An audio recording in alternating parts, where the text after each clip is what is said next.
आज चाहिँ हामीले फास्टोको टकिङ हेड खिच्न लाग्छौँ अनि मैले लास्ट टाइम पनि हजुरलाई हामीले फास्टोको टकिङ हेड खिच्छौँ अनि फाइनल रिजल्ट देखाएको थियौँ।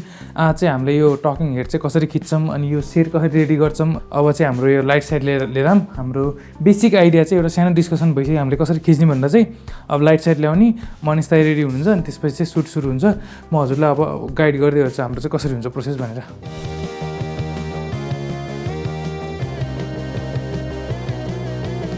ल हाम्रो सेट चाहिँ रेडी भयो अनि अहिले क्यामेरामा हेर्दा चाहिँ हजुरलाई त्यो ला छैन राम्रो यो त के जस्तो लाग्यो होला म हजुरलाई देखाउँछु अब यो चाहिँ बुझाइदिन्छु पनि। यो अब ब्याकमा अब लाइट बोल्छ हो यो लाइटले चाहिँ अब सब्जेक्ट र ब्याकग्राउन्डलाई डेप्थ दियो अनि छुट्याइदियो सब्जेक्ट र ब्याकग्राउन्डलाई अनि सब्जेक्ट त अगाडि भयो सब्जेक्टलाई चाहिँ छुट्टै यहाँ लाइट बोल्छ यो चाहिँ सब्जेक्टलाई। अब यसो गरेपछि हाम्रो फाइनल फ्रेम चाहिँ यस्तो भइरह अनि यसको फाइनल रिजल्ट चाहिँ हजुरले अब एकैछिनमा देख्नुहुन्छ। सो हामीलाई चाहिँ एउटा मेसेज आएको रहेछ लास्ट मिनटमा मेरो साथीको बर्थडे गिफ्ट चाहिएको थियो फास्टो सेभ मी थ्याङ्क यू भनेर। यस्तो खाले मेसेजहरू चाहिँ हामीलाई धेरैजनाले गर्नुहुन्छ। ल हाम्रो सुट एउटा रिल चाहिँ कम्प्लिट भयो अब अर्को रिल गर्ने अनि त्यसको लागि चाहिँ अब सेट चेन्ज गर्ने यो पुरै ब्याकग्राउन्ड नै चेन्ज हुन्छ।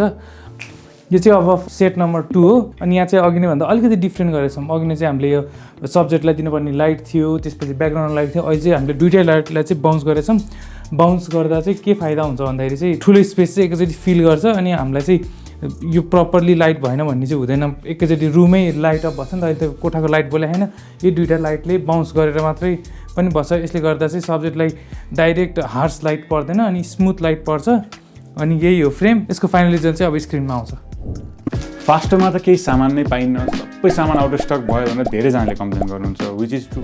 तपाईँहरूलाई चाहिँ यस्तो बिहाइन्ड द सिन अझै हेर्न मन लाग्छ भने मलाई कमेन्टमा भन्दा हुन्छ म देखाउँछु। मलाई जे आउँछ म हजुरलाई सिकाउँछु। यस्तै भिडियो हेर्नलाई चाहिँ फलो गर्नु होला।